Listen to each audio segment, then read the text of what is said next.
So I'm excited today because I get to wear bright colors and I have not drawn in a while, so I figured why not draw with you because I didn't really have time to game too much today. And tonight I get to go work in the dark, and I figured since I'm around streets a lot, I should probably wear some bright colors.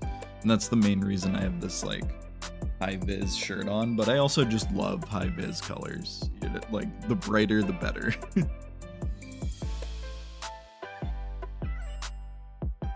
I thought today it might be nice to see some of my process in my portraits, which I used to do a few portraits on the channel. I did portraits of people who were streaming on Twitch. Some of them were more popular, some of them less popular, but I just would hop into chat and be like, hey, I'm gonna draw you.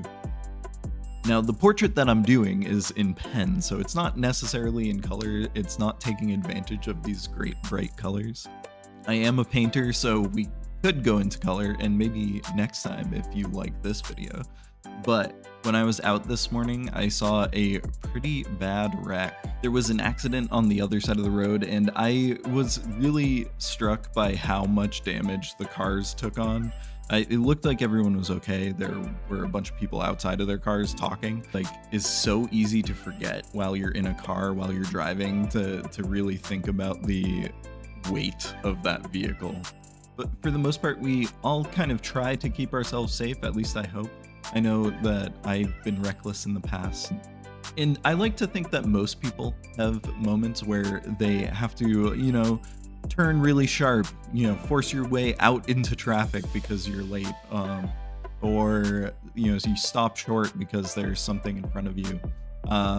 These are all reckless behaviors. When I draw, I really like to hold on to the little kind of marks and details that kind of connect everything together. So, there might be an intersection on the shirt, or there might be the top of a line on this hat. And then I like to see the relationship between, this intersection and this top of the line. And how far away is it? At what angle is it at? So that's why I'm using a lot of these like little marks, these little kind of like... But eventually all the marks kind of start talking to each other, and then it makes sense, at least somewhat.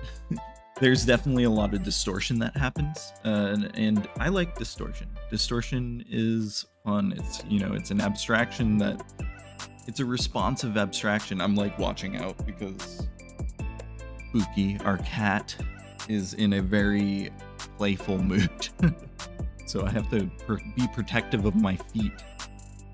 Distortion is a really responsive, abstract concept, meaning like the sound that goes into the guitar is like coming from hands and it's like acoustic and it's real, but then you put all those waves through the amplifier and it gets distorted, and then if you put a distortion pedal onto that guitar sound, it becomes even more distorted, or compression, or like these things, they're warped.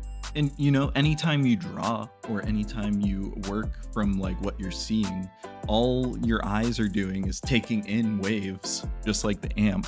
And then when you put it back out onto the page, even if it's things that you saw previously, like if you're drawing out of your head and you're drawing a character or something, like all that information goes into your head and then it comes out and it's distorted.